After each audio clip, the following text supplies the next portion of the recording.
Okay, Alexander, we have some examples of blades, and you were telling me that, and you can really see it in this example, this is really shiny, so it has some lacquer on it and has some paint on it. You have to kind of remove that coating. Why do you have to remove it, and how do you remove it? That's the first step, right? Yes. Well, when you start, when you try to sharpen the edge, which we use method of peening, for that you need to remove all the lacquer and paint. Otherwise, it would really interfere with peening. It would just mess up the edge. So, yes, first essential step when receiving new blade before proceeding to sharpen is to remove the lacquer and paint, say, 1/4 inch from the edge. Okay. And you can do it, depends whatever you have available. Some coarse abrasive material, or well, emery cloth, anything like that will work just to rub it off. Mm-hmm. So, Alexander, we've cleaned the blade now, we got it from the factory or wherever, and what is the next step? You were telling me about the importance of peening. What is it and how do you do it? Yes, peening is a way more efficient way to get the edge shaped rather than using a file. When you use a file, you're just removing material, and yet you don't get as keen edge as when you peen. So you're using peening, metal. That's right, and you are wearing your blade faster. So therefore, traditionally, always the blades were peened in past and today. So peening is really the shaping the very edge. So you use anvil. The anvil can be wide faced or narrow faced, which we have here. For wide face, I would use I would place the blade face up and use narrow edge of the hammer. With our narrow face anvil, I turn blade face down and use flat face of my hammer.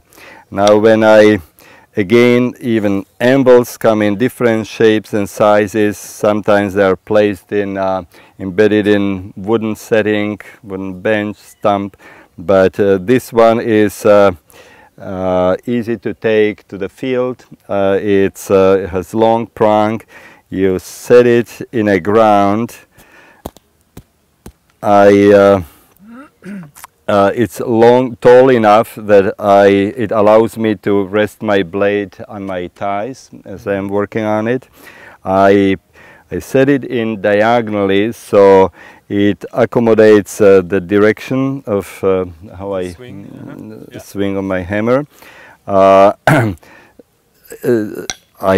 place it ideally a little bit forward as I'm pulling, so it's leaning that way. So, and otherwise it will start leaning more and more towards me. So, so then I place the edge of the blade in the center or crown of the narrow face, and I use not just straight down strokes, but I move my arm in my shoulder, and I'm using sort of pulling stroke, so something like this. So it's creating kind of a thinner blade that way, which makes it way sharper, I suppose, as well, huh? Yes, you are shaping the edge, you are drying out the material. You can often even see how it grows, and at the same time in the process it also hardens the edge as you're changing molecular structure of the edge, and so therefore it also retains the edge better. Okay, so that's the method. And how long would it take to usually peen a blade once you get it from the factory? Also, how long does it take? Do you have to do it every day? Do you have to do it like what are the... Yes, well, how long does it take? That's how long is a blade of grass? I know, that question is hard to answer, because depends in what condition is the blade. Sometimes these days factory ready edges are peened quite nicely, therefore it just need really little light touch up. Otherwise some blades can come quite thick or uneven, so therefore they take more time. But once you get it going, then again, how often depends how you hone your blade, how you wear off that You were peening saying portion. yesterday it's quite an advantage to have, of course, a sharp blade, because it's so much more work. You're doing more work in the field than you would actually do here with actually peening. So it's really an important job to do. That's right, and therefore when you observe that that keen edge is wearing off, it is wise to go back and peen it. General rule, if there is such, they would say every 4 hours, after every 4 hours of work in a field, you would peen it again. But it again depends how you peen it and then how you hone it. You know, if you use, takes a little practice. well, or if you use how coarse stone you use, so therefore if you use more coarse stone, you will wear it off faster. Seems to be quite a lot to it actually. Yeah. Well, so it becomes more intuitive. You observe your edge when it's ready, you know it. So something you get a feel for, I guess. That's right, yeah. and then you peen as needed, you know. Okay. And so also how you peen, you know, how thin, it depends on what material you're going to cut. If you're cutting more secular plants, you know, the thinner edge is more advantage. More sharp. And yes, and how you probably lose the edge on a very sharp, thin blade than you would on a kind of, if you're doing like a heavy duty job, you would have to make it not so thin. You wouldn't draw it out so much. That's right, because the thin edge would be more vulnerable on the woody stamps, so therefore you still want sharp edge, keen edge, but not as wide and not as thin. I'm really glad you explained it in so much detail, because that's really important to know. Should we now maybe go on to the next phase, which is then the cutting and doing different cuts on different areas? And well, after I finish peening this blade, what do you want I will still go over. There is following step is actually sharpening, because you just peen the blade, then you sharpen it or treat it after the peening, and then you hone in the field. But there is still one mid step that we will cover. Okay. Great. Good.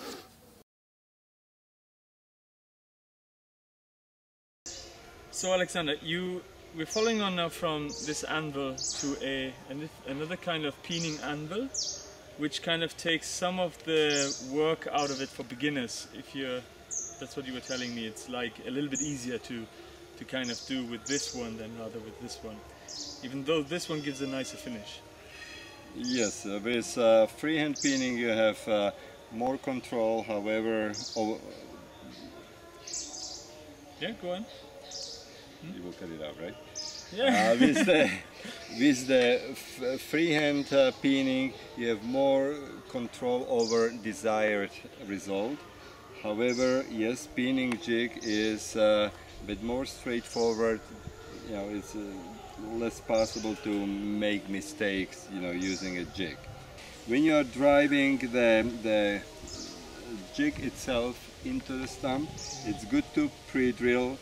If then you have it started, you don't want to be tapping directly this post, because by doing so it could mushroom and therefore it would start catching your cap, you know. Yeah. So use the cap as the cap. Even that, maybe when it's empty, don't hit it hard.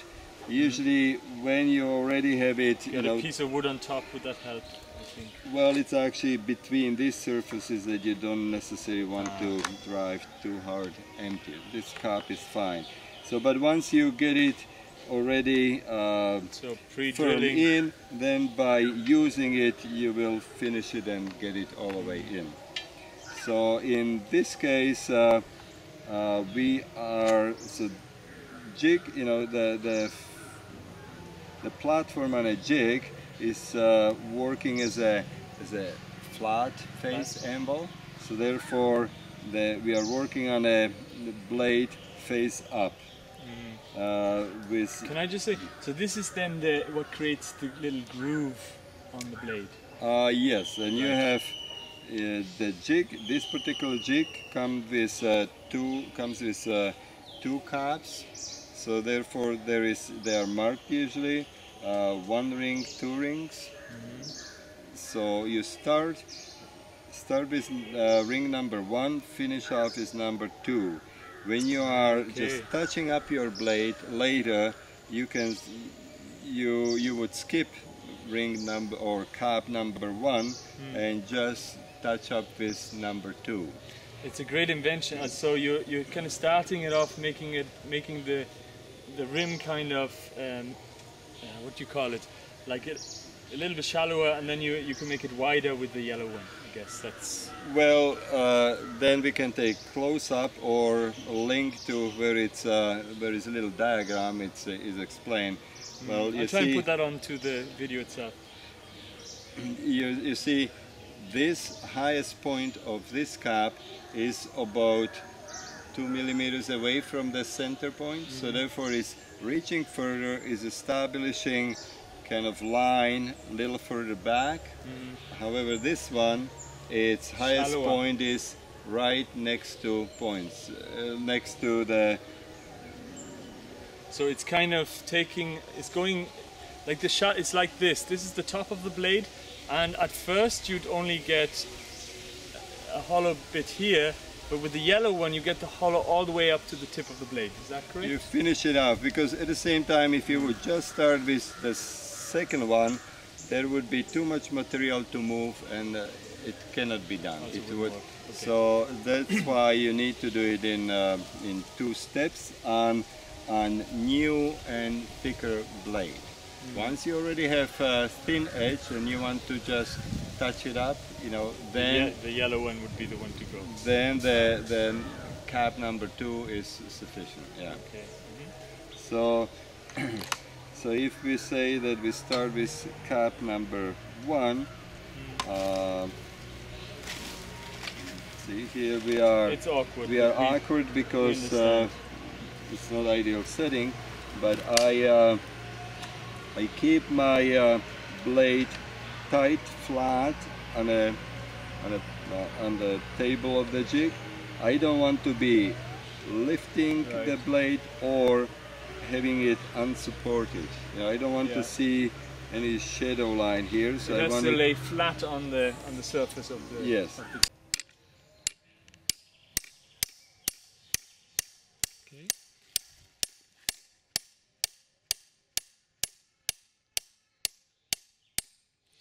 So I'm going quite light. If the blade doesn't need much shaping, I still like to feed it slowly through. I would just adjust and just do lighter taps, rather than rushing it through. Because when you rush it through, you make. You get like little kinks. You don't. That's right. You try to always overlap the blows, so you get smooth, continuous line. You only have a little round area that is hitting the. So some people have from beginning tendency, hit every 1/4 inch. No, it won't work.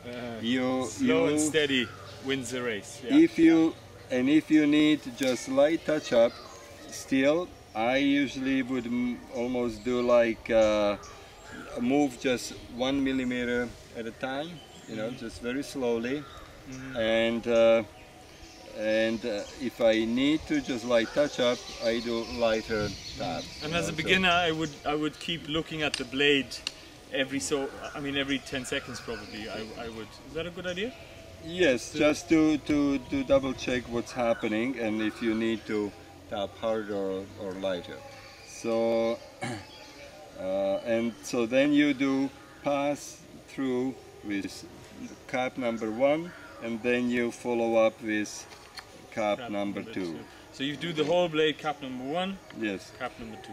And just depends on your blade how thick it is. Some are a bit harder, some are a bit lighter.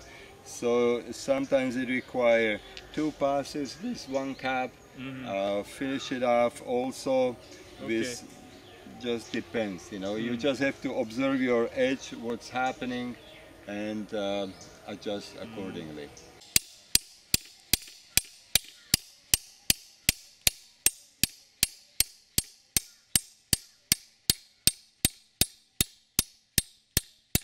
You can say this is sample of, you know, because it's not finished here or here, it's just this little piece, right? Yeah.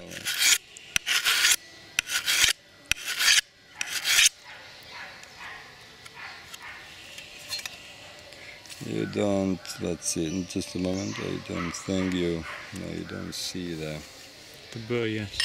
The burr, but then... I mean, this is just a sample patch you're doing for the sake of the camera.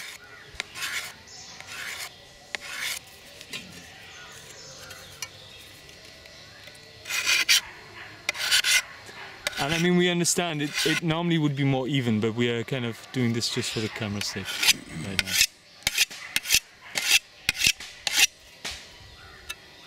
You can touch. Wow, wow, that's like, I could shave myself with that, I'm serious. Well done.